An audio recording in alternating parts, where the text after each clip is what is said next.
रात अति जवां थी। अपने बिस्तर पर लेटी निशा फ़ोन पर समीर से प्यार भरी बातें कर रही थी, लेकिन समीर ने जैसे ही निशा से अगले दिन होटल में मिलने की बात कही तो उसके दिल की धड़कनें तेज़ हो गई। उसे समझ नहीं आ रहा था कि वो उसकी बात का हाँ में जवाब दे या ना में। समीर की बातों को सुनकर निशा ने अपने कांपते होठों से कहा, होटल? कौन सा hotel? Sameer, hotel blue diamond. Nisha, कुछ गड़बड़ तो नहीं हो जाएगी समीर?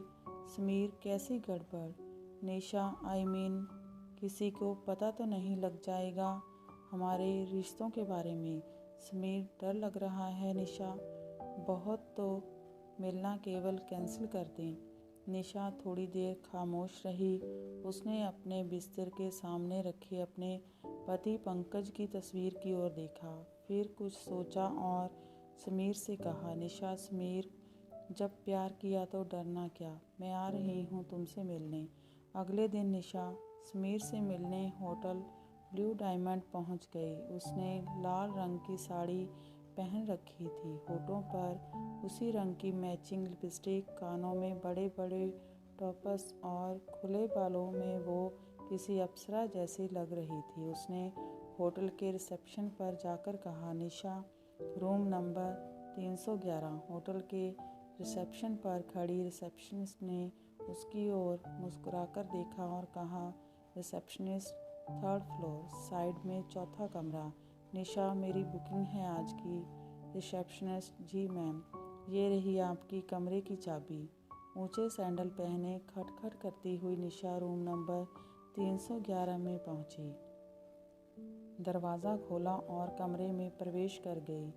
अभी उसे कमरे में आए 5 मिनट भी नहीं हुए थे कि तभी दरवाजे पर दस्तक हुई। दस्तक की आवाज़ से निशा के दिल की धड़कन फिर से बढ़ गई। उसने अंदर से ही पूछा, निशा, कौन है?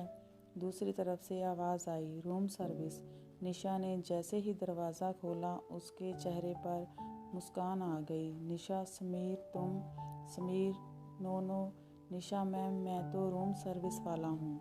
ये कहते हुए वे कमरे के अंदर आ गया और निशा के पास घुटनों के बल बैठ गया और एक गुलाब का फूल उसे देते हुए कहा, समीर, मैम बताइए, ये बंदा आपकी क्या खिदमत कर सकता है? निशा ने उसके हाथों से गुलाब लिया और कहा, निशा, बस ये बंदा मुझे ढेर सारा प्यार करे, ढेर सारा। ये कहकर वो समीर के गले लग गई। कुछ देर बाद वह सुध-बुध बुलाकर एक दूसरे में खो गए। निशा शादीशुदा थी। पंकज से 3 साल पहले ही उसकी शादी हुई थी, लेकिन पंकज कारोबार में इतना उलझा रहता है कि उसे निशा की कोई फिक्र ही नहीं होती। 11 जनवरी को दोनों की शादी हुई थी। निशा बहुत अरमानों के साथ नए घर में आई थी।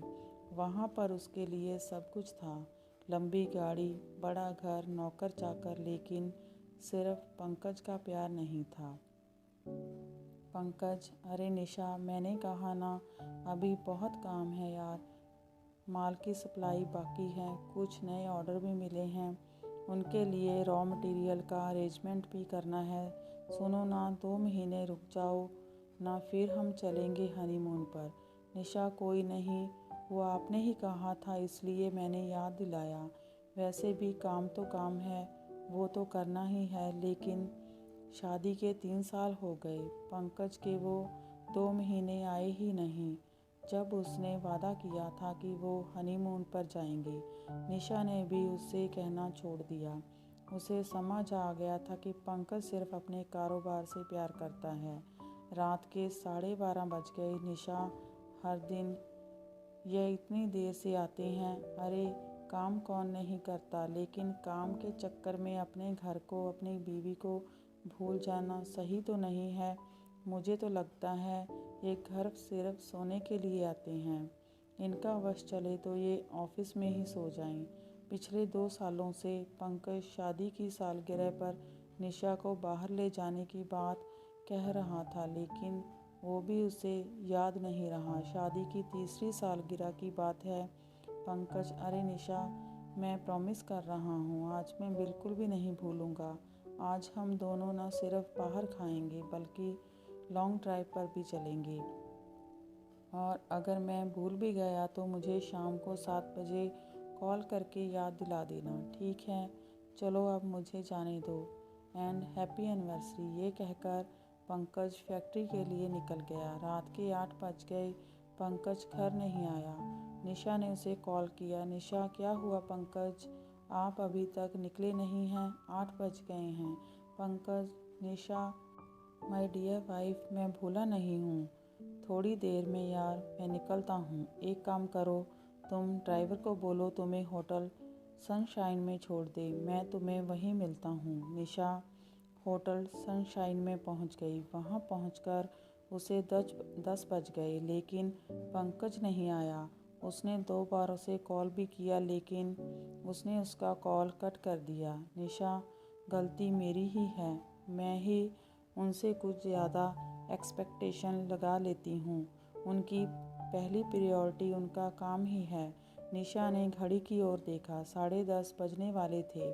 उसने एक बार और कॉल किया। इस बार पंकज ने कॉल पिक कर लिया। पंकज, क्या तुम बिल्कुल स्टूपिड हो क्या? अरे मैं यहाँ काम में बिज़ी हूँ और तुम कॉल पर कॉल किए जा रही हो। निशा, लेकिन आपने तो मुझे यहाँ होटल सनशाइन में वेट करने के लिए कहा था। पंकज, हाँ कहा था, लेकिन काम भी तो है, उसे छोड़कर आ जाऊँ? सुनो, एक काम करो, तुम डिनर कर लो, मेरा आना थोड़ा मुश्किल है। निशा, आज हमारी एनिवर्सरी है पंकज। पंकज, हाँ तो क्या हुआ, तुम अकेले एंजॉय कर लो ना स्वीट हार्ट। चलो अब मैं फ़ोन रखता हूँ, मुझे बहुत काम है। पंकज की बातें निशा के कानों में गूंजने लगी। अकेले एंजॉय कर लो ना। उनकी आंखों में आंसू आ गए। वो अपने टेबल से गुस्से से उठी और होटल से घर वापस जाने के लिए निकलने ही वाली थी कि एक बहुत ही हैंडसम लड़का उसके पास आया और बोला, लड़का, excuse me ma'am, my name is Sameer. आप किसी का वेट कर रही हैं क्या? निशा, आपको इससे क्या मतलब? समीर, देखिए, मुझे गलत मत समझिए, मैं बहुत देर से आपको देख रहा हूँ कि आप परेशान हैं, किसी को बार बार कॉल भी कर रही हैं। कोई आने वाला है क्या? समीर की बातों को सुनकर निशा फूट पड़ी। उसकी आंखों में आंसू सारे बांध तोड़कर बहने लगे। समीर, क्या हुआ मैम, आप रोने क्यों लगी? कोई प्रॉब्लम है तो आप मुझे बताइए ना। पता नहीं उस घड़ी ऐसा क्या हुआ। निशा का अकेलेपन का दुख उससे संभाला नहीं गया।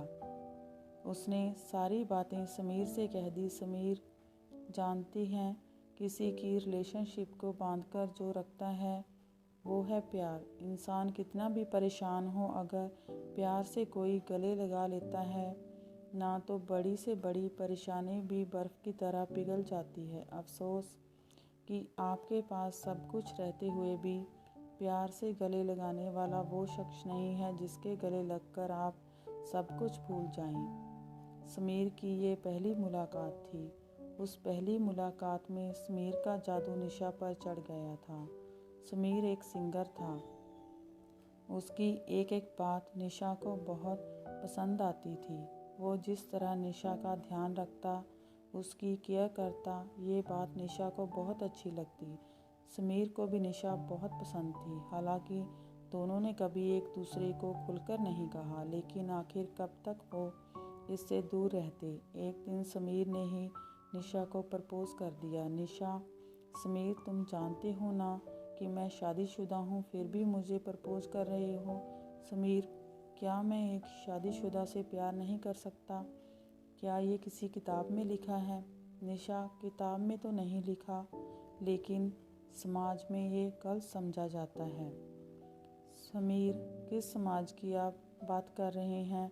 निशा, प्यार करने में कोई समाज किसी को नहीं रोक सकता।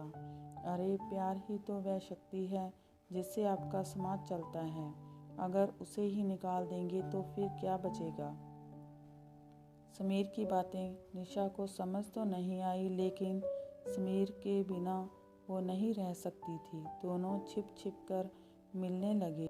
उन्होंने सारी सीमाएं भी कई बार लांघ दी। उसे नहीं पता था कि समीर उसका यूज़ कर रहा है। उसने निशा से लाखों रुपए ऐंठ लिए थे और वह उससे अय्याशी करता था। समीर, सोने के अंडे देने वाली मुर्गी हाथ लगी है मेरे। अपनी लाइफ तो बिल्कुल सेट है। हालांकि कभी कभी निशा को भी लगता था कि समीर उससे बार बार पैसे क्यों मांगता है। उसे ये भी लगता था कि वो अपने पति को धोखा दे रही है, लेकिन उस रिश्ते में उसे अब घुटन सी होने लगी थी। इसलिए समीर का साथ उसे अच्छा लगता है। लेकिन आखिर समीर और निशा का रिश्ता कब तक छिपता? आखिरकार पंकज को अपने लोगों द्वारा समीर के बारे में पता लग गया। उसे ये भी पता लगा कि समीर बहुत ही बदमाश किस्म का लड़का है। उसने शहर की और भी कुछ औरतों से ऐसे नाजायज़ संबंध बना रखे हैं। वो उनका पहले तो फ़ायदा उठाता है और बाद में उन्हें ब्लैकमेल करता है। पंकज समीर की असलियत निशा को बताने वाला था। तभी एक दिन समीर ने 10 लाख रुपए निशा से मांगे। निशा, 10 लाख? मेरे पास इतने रुपए नहीं हैं समीर, और मैं अपने पति से इतने पैसे मांगे तो उन्हें शक हो जाएगा। समीर, वह सब मैं नहीं जानता। नहीं, मुझे पैसे चाहिए। अगर तुमने मुझे पैसे नहीं दिए तो मैं तुम्हारे पति से पैसे मांग लूँगा। निशा, ये तुम क्या कह रहे हो? तुम तो मुझसे प्यार करते हो। समीर, मैं प्यार सिर्फ पैसे से करता हूँ निशा, पैसे से। पैसे दो, नहीं तो तुम्हारी इज्जत नीलाम कर दूँगा। निशा, नहीं समीर, तुम कुछ ऐसा मत करना।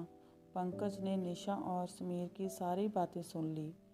उसने उससे कहा, पंकज, वो बहुत बदमाश लड़का है निशा, बहुत बदमाश। निशा, कौन? किसकी बातें कर रहे हैं आप? पंकज, वही जो तुम्हें फ़ोन पर ब्लैकमेल कर रहा है। उसके बाद पंकज ने समीर की सारी असलियत निशा को बताई और उससे कहा, पंकज, निशा, क्या कमी रखी मैंने तुम्हारे पास? महंगी से महंगी गाड़ी है, बड़ा बंगला है, नौकर चाकर की लाइन लगी रहती है तुम्हारे आगे पीछे। बोलो, इससे ज़्यादा और मैं दे क्या सकता हूँ? निशा, प्यार ही नहीं दिया आपने मुझे कभी। 3 साल से अधिक हो गए हमारी शादी को, लेकिन आपके घर में मैं सिर्फ एक सामान की तरह हूँ। जो रहे या ना रहे, आपको कोई फ़र्क नहीं पड़ता। कभी आपने 2 मिनट बैठकर मुझसे कुछ पूछा? कभी प्यार से मुझे गले लगाया? कभी प्रेम से मेरी तरफ देखा? नहीं, कभी नहीं। काम काम काम, आपके लिए काम ही सब कुछ है। मैं जानती हूँ कि मैंने गलती की है, लेकिन कसूरवार आप भी हैं। पहली बार पंकज को लगा कि उससे सही में बहुत बड़ी गलती हो गई। वो अपनी फैक्ट्री, अपने क्लाइंट्स और अपने काम में ही बिज़ी रह गया। उसे 2 मिनट की फुर्सत उस शख्स के लिए नहीं थी जिसे वो अग्नि के 7 फेरे लेकर लाया था। उसे तो लगता था कि पैसे ही सब कुछ हैं। वो सारी चीज़ें निशा को दे तो रहा था, लेकिन प्यार और अपना समय वो उसे दे ही नहीं पाया जिसकी ज़रूरत उसे सबसे ज़्यादा थी। पंकज, निशा, मैंने बहुत बड़ी गलती की है, लेकिन मैं इस गलती को सुधारना चाहता हूँ। प्लीज़ मुझसे दूर मत हो, मुझे माफ़ कर दो। मैं वादा करता हूँ कि मैं बिल्कुल बदल जाऊँगा। निशा, आप भी मुझे माफ़ कर दीजिए। मुझे नहीं पता था कि वो बदमाश मेरी घरेलू परेशानी की आड़ में मेरा फ़ायदा उठा रहा है। आप इसी समय पुलिस को फ़ोन करिए। मुझे उस बदमाश को सबक सिखाना है। निशा ने पंकज को माफ़ कर दिया। गलती दोनों तरफ से हुई थी, उन दोनों को एहसास था। उसके बाद पंकज बिल्कुल बदल गया। उसे प्यार और पत्नी दोनों की अहमियत समझ आ गई।